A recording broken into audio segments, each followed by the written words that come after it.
E aí galera, tudo bem com vocês? Espero que sim. Vamos dar continuidade ao nosso desenho.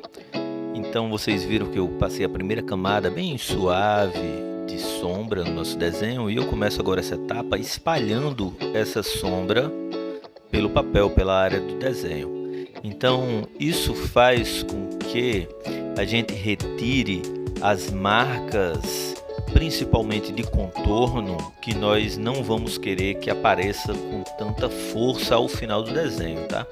Então eu espalho essa camada de grafite por toda a área e começo a escurecer de novo as áreas mais escuras do meu desenho. A partir dessa etapa a gente começa com um jogo de colocar e retirar, né? Eu coloco mais pigmento, coloco mais grafite no papel e depois retiro um pouco e coloco mais um pouco até ir chegando nas tonalidades que eu tô querendo que realmente fique, né? Isso faz com que nós ganhemos ritmo no nosso desenho, tá? Isso quer dizer que eu não preciso que a minha linha de contorno, por exemplo, do lado esquerdo, onde é mais iluminado, tem a mesma força que a linha de contorno do lado direito, por exemplo. Então eu, quando espalho ela, eu deixo ela clarinha, cinza, e aí eu saio escurecendo o que eu quero que seja realmente mais escuro. Então a gente acaba conseguindo ritmar esse desenho, né, e colocar um balanço nele e não tornar ele tão monótono, com tudo igual, com as linhas de contorno tudo da mesma largura. Tá bom? Então esse é um dos objetivos principais. Vocês vão ver que lá na frente eu vou fazer de novo, vou espalhar mais um pouquinho o grafite, vou voltar, vou abrir as luzes e é assim que a gente vai trabalhando. Eu espalhei com um pedacinho de papel higiênico dobrado na mão o grafite e comecei a escurecer as áreas que estão na sombra, né? A luz está vindo do lado esquerdo, do canto superior esquerdo da imagem.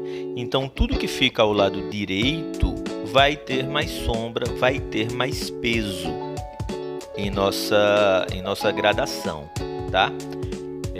Eu estou agora reforçando um pouquinho o lado esquerdo do cone.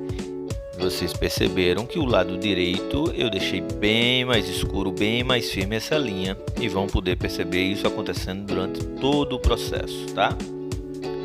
Continuo com aquele mesmo princípio, variando o sentido da rachura, né?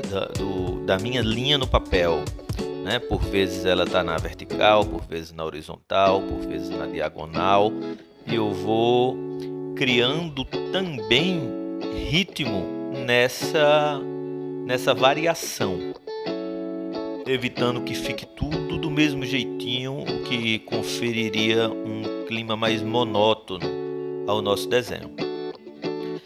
Eu começo sempre a fazer esse detalhamento, muito embora eu volte e recomece, isso vai acontecer algumas vezes durante o processo, mas eu começo esse detalhamento da esquerda para a direita e do canto superior para o canto inferior. E isso tem um motivo.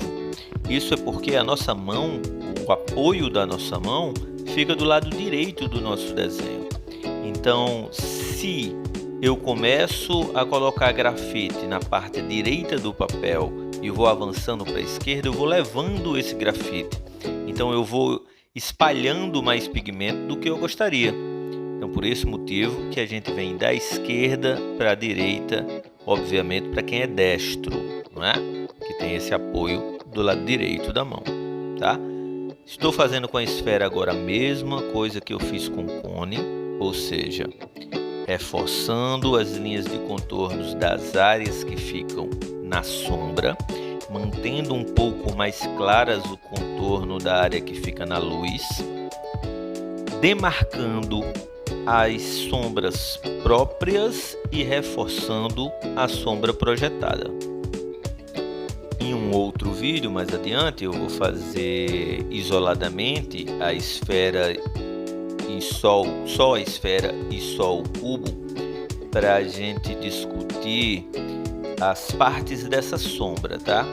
A sombra que a gente está fazendo aí é a penumbra, tem a sombra de oclusão, e mais para frente a gente vai explicar melhor como a gente faz para dividir as sombras próprias de cada objeto, o que é que a gente pensa quando está fazendo isso.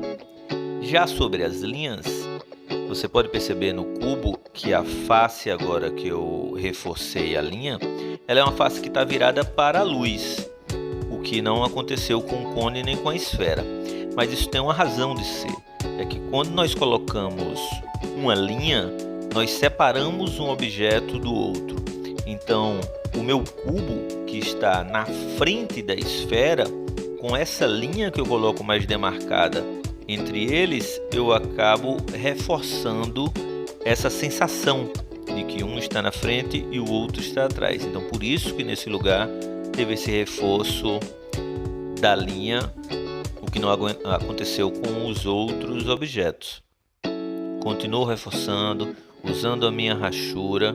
Vou trabalhar agora a parte do cone com aquele mesmo princípio. A linha da direita, que é a que está na sombra, vai ser mais escura do que o que a gente tem na esquerda, que está iluminado.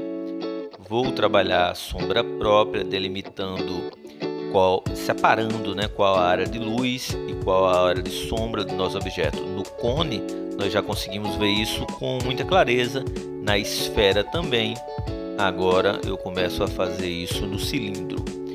No caso do cubo, a gente tem uma pequena diferença, porque cada face vai incidir uma quantidade de luz diferente. Então a gente separa pela face, ao contrário do que a gente separa nos outros objetos, que é no próprio corpo do objeto que a gente faz essa divisão de quem é área de sombra e quem é área de luz, de iluminação. Mais uma vez reforçando a linha que divide um objeto do outro, e começo a fazer a divisão que eu acabei de comentar do cubo. A face que pega menos luz é essa que eu estou trabalhando agora.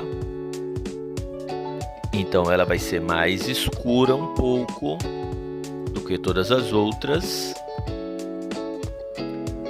Volto para o cilindro para reforçar essa divisão. Agora ficou bem claro. A luz vai até a metade do cilindro e depois a gente tem a área da sombra. E já estamos finalizando da mesma forma que a primeira camada de sombra, deixando separadinho, só um pouco mais reforçado do que naquela primeira etapa que eu fiz isso. Então dessa forma a gente vai adicionando, eu vou espalhar mais um pouquinho, vou adicionar mais um pouquinho, vou abrir luzes até chegar no ponto que realmente é o do meu interesse, é a quantidade de sombra e luz que eu quero que esteja no nosso desenho.